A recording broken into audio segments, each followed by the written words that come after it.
Hi everyone. So this week's video uh, is about the dive deeper question that we just did. Talking about the assisted reproductive technologies, in which I would use at my imaginary clinic. So the first question is, which of these assisted reproductive technologies was most puzzling / difficult to decide about? So I thought the most difficult aspect for me to decide about was the question regarding who should have access to this technology. I tried to set a universal rule for myself when deciding whether or not each technology was good or bad. And that rule was kind of going back to what natural birth looks like.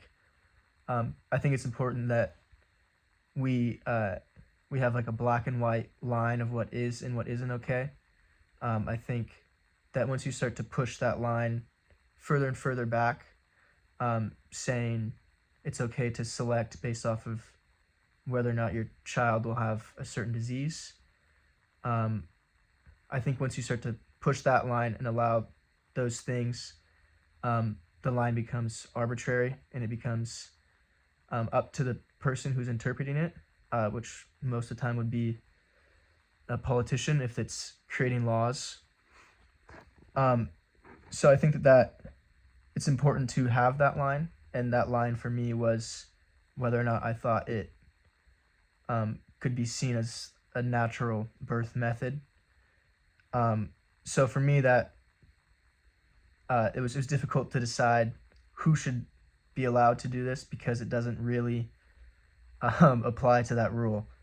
So I went with the thing that I thought was most natural, I guess, and said that it was only in the case of infertility would it be okay, because I mean there's no choice involved in that, right? So you can be born infertile or have cancer at a young age and go through chemotherapy and you're infertile for the rest of your life. So I think that was the hardest decision for me to make. And then in the future, how will you decide which technology is good and which is bad? And I think that goes back to that universal rule I tried to set of what I thought was natural. I think that it is important that we have that line it's black and white and it's set.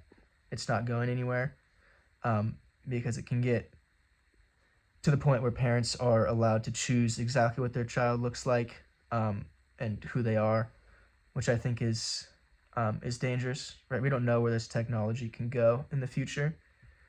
So I think it's important that we set a line now while it's still somewhat new. And I think that there are aspects of some of those technologies that are really good, like being able to diagnose a child before they're born. I don't think that you should be able to select a child based off of those diseases, because I don't think that makes that person any less of a person. But I do think that it's important to be prepared as you possibly can be to have a child.